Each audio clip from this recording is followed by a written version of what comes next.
নিকট অতীতে আমরা দেখেছি তাদের নেত্রীকে মুক্ত করার জন্য বালু ভর্তি ট্রাক সরানোর সক্ষমতা তারা দেখাইতে পারে নাই।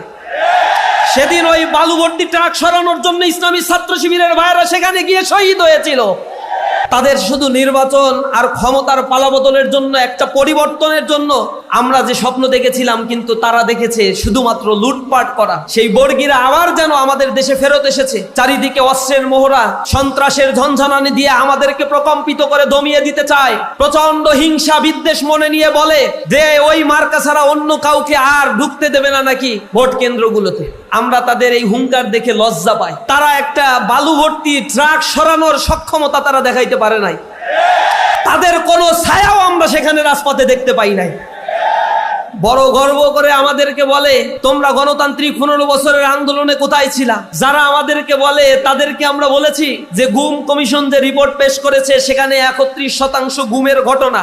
একক ছাত্র সংগঠন হিসেবে একমাত্র ইসলামী ছাত্র শিবিরের জনশক্তিদেরকে 31% গুম করা হয়েছে।